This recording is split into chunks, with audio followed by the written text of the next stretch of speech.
Hello दोस्तों, जय हिंद। आप सभी के बीच में पुनः उपस्थित हूँ आपके अपने यूट्यूब चैनल नौकरी तक पे। ठीक है, आज हम एक नया टॉपिक लेके आए हैं जो एग्ज़ाम में हमेशा ही पूछे जाते हैं।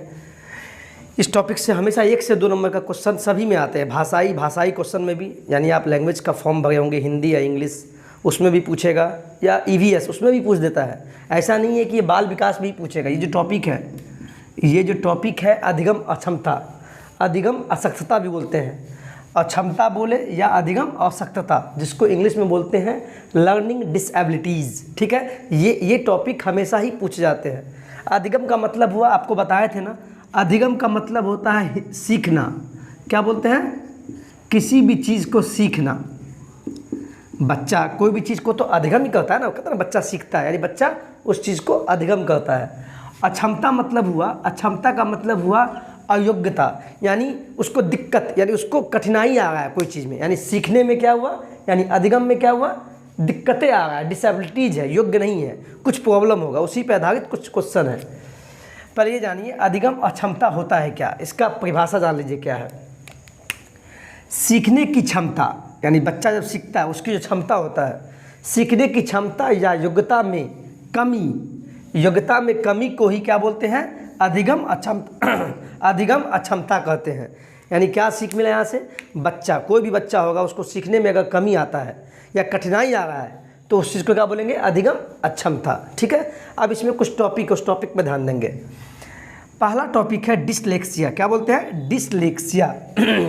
डिसलेक्सिया का मतलब क्या हुआ? कोई भी बच्चा उस बच्चे को अगर पढ़ने में कठिनाई आ रहा है, कहने का मतलब हुआ वो B है, B को वो क्या D पढ़ देता होगा। मान लीजिए B को D पढ़ दिया, या कहीं पर लिखा है 100 मतलब क्या होता है? सी सौ सीन, 100 मतलब देखना, 100 को वो वाज पढ़ दिया, यानी उसको क्या आ रहा है? पढ़ने से संबंधित कठिनाई, यानी पढ़ने में दिक्कत आ रहा है ना। तो कहीं भी क्वेश्चन आएगा कि बच्चे में पढ़ने से संबंधित जो कठिनाई होता है वो क्या कहलाएगा? डिसलेक्सिया कहलाएगा। कहीं पर क्वेश्चन दे देगा कि 100 लिखा हुआ है SAW 100, और उसको बच्चा जो है वाज पढ़ लिया, तो ये किस अधिगम अक्षमता में आता है? तो आप क्या बोलेंगे? डिसलेक्सिया में आता है। डिसलेक्सिया में क्यों? चूँकि बच्चा 100 को वाज पढ़ रहा है तो इसीलिए डिसलेक्सिया में आएगा। और हम जानते हैं पढ़ने से संबंधित कठिनाई क्या होता है? डिसलेक्सिया कहलाता है। अब दूसरा देखिए, डिसग्राफिया। यहाँ एक वर्ड आता है ग्राफिया। ग्राफ का मतलब समझते हैं ना, बचपन में पढ़ते होंगे, यानी हम ग्राफ बनाते थे ना, मैथ में कुछ भी बनाते हैं, यानी इससे समझिए, समझाने के लिए एग्जाम्पल दिए। तो ग्राफ का मतलब क्या हुआ? कुछ चीज़ को निरूपित करना, बनाना। ठीक है, तो वही लिखा है। लिखने से संबंधित कठिनाई क्या कहलाएगा? डिसग्राफिया कहलाएगा। लिखने से संबंधित कठिनाई क्या कहलाएगा? और याद करने का ट्रिक है डिसग्राफिया। जैसी डिसग्राफिया में ग्राफ दिखा तो ग्राफ का मतलब ये ग्राफ बनाना, यानी क्या हुआ? लिखने से संबंधित कठिनाई को डिसग्राफिया कहते हैं। अब आता है तीसरा, बहुत ही VVI है। VVI ये हमेशा पूछता है। यहाँ देखिए कैलकुलिया, यहाँ देखिए कैलकुलिया मतलब कैलकुलेशन का मतलब कैलकुलेटर, ऐसे याद रखिए। अब कैलकुलेटर में क्या कहते हैं? गणना कहते हैं ना, कोई चीज़ का 2 + 2 2 + 5, कोई चीज़ का तो गणना ही करेंगे ना। तो कहने का मतलब गणितीय गणना से संबंधित कठिनाई क्या कहलाएगा? डिसकैलकुलिया। इसको याद रखने का तरीका क्या है? कैलकुलिया मतलब कैलकुलेशन का मतलब कैलकुलेटर, जिसमें हम कोई चीज़ टाइप करते हैं, 2 + 5 का पता लगाते कितना होगा।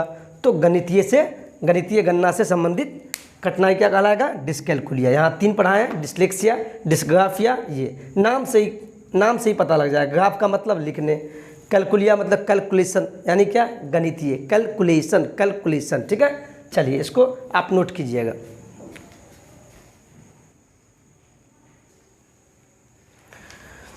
ठीक है, अब अगला टॉपिक आते हैं, वही अधिगम अक्षमता का अगला टॉपिक। इसमें एक टॉपिक है डिसमॉर्फिया। डिसमॉर्फिया में एक ध्यान रखिएगा, याद करने का ट्रिक होता है डिसमॉर्फिया, मोह। यहाँ पे आपको चित्र दिखता होगा, कहने का मतलब है, यहाँ पे आपको चित्र, यहाँ ध्यान दीजिएगा। यहाँ पे डिसमॉर्फिया का पहले मतलब समझिए, भ्रम वाली स्थिति। मान लीजिए मोर को देखे है ना, राष्ट्रीय जो पक्षी है मोर। मोर को क्या होता है? 2 टांग है और इधर ले लिए मान लीजिए मुर्गा ले लिए, मुर्गा को भी 2 टांग है और मोर को भी 2 टांग है, दोनों को 2-2 टांग है। लेकिन बच्चा को क्या हो गया, अरे भाई मैंने देखा था कि सब पढ़ाए थे कि जिसको 2 टांग है पक्षी में वो तो मोर है, लेकिन यहाँ एक और पक्षी है, अब उसको नहीं पता क्या है, एक्चुअली वो मुर्गा है, उसको भी 2 टांग है, तो उसको लगेगा मुर्गा भी क्या है, मोर है। यानी क्या बच्चे में क्या हो गया, भ्रम वाली स्थिति आ गया, भ्रम वाली स्थिति आ गया, बच्चा पहचान नहीं पा रहा है, यानी वो दुविधा में फंस गया। तो भ्रम वाली स्थिति में क्या होगा आपको, जिसको हम डिस्मॉर्फिया बोलेंगे। ठीक है, अगला आते हैं डिस्फेजिया। डिस्फेजिया, डिस्फेजिया का मतलब होता है बोलने से संबंधित विकार। विकार का मतलब हुआ कठिनाई, विकार का ही दूसरा नाम क्या है, कठिनाई बोलते हैं। कहीं विकार दे देगा या कहीं कठिनाई बोलेगा, ठीक है, आपको फंसाने के लिए। तो बोलने या भाषा से संबंधित विकार को बोलते हैं डिस्फेजिया, डिस्फेजिया। अब आते हैं डिस्प्रेक्सिया। प्रेक्सिया, डिस्प्रेक्सिया का मतलब होता है शारीरिक कौशल से संबंधित विकार। ठीक है, मान लीजिए कोई बच्चा है, ठीक है, आप बच्चे को बॉल फेंकते होंगे, बच्चा गेंद को कैच नहीं कर पाता होगा।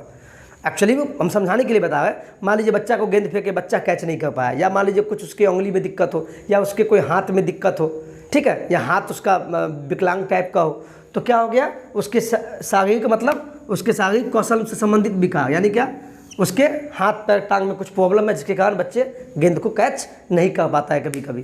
तो शारीरिक कौशल से संबंधित अगर विकार हो तो डिस्प्रैक्सिया कहेंगे। क्या कहेंगे, डिस्प्रैक्सिया। ठीक है, एक आता है डिस्थेमिया, DYSTHEMI, डिस्थेमिया।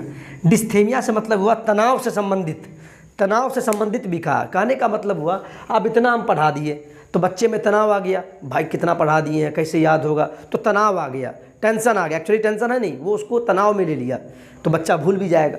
तो तनाव से संबंधित क्या होगा विकार, ये डिस्थेमिया कहलाएगा, डिस्थेमिया। ये 7 टॉपिक है जो एग्जाम में हमेशा ही पूछे जाते हैं। ये भाषा ही, यानी भाषा में भी आपको पूछेगा, भाषा वाले सवाल में जो लैंग्वेज 1, लैंग्वेज 2 और CDP में पूछ देता है। तो ऐसा नहीं है कि आप CDP के लिए पढ़ रहे हैं, नहीं। ठीक है, इस टॉपिक को अच्छे से देखिएगा और प्लीज़ प्लीज़ आपसे हम्बल रिक्वेस्ट है टू ऑल ऑफ यू कि इस टॉपिक को कम से कम देखिए, उसको कॉपी में लिखिए। इससे क्या होगा, आपके दिमाग में आपको रिवाइज होगा, क्योंकि ये याद करने वाला ही टॉपिक है। अधिगम अक्षमता क्या है, ये रिमेंबरेबल यानी याद करने वाला टॉपिक है। ठीक है, इसमें हम क्वेश्चन भी लाएंगे, पहले आप ये देखिए। ठीक है, कल नया टॉपिक लाएंगे। वीडियो अच्छा लगा हो तो please like, share and subscribe कीजिए। धन्यवाद।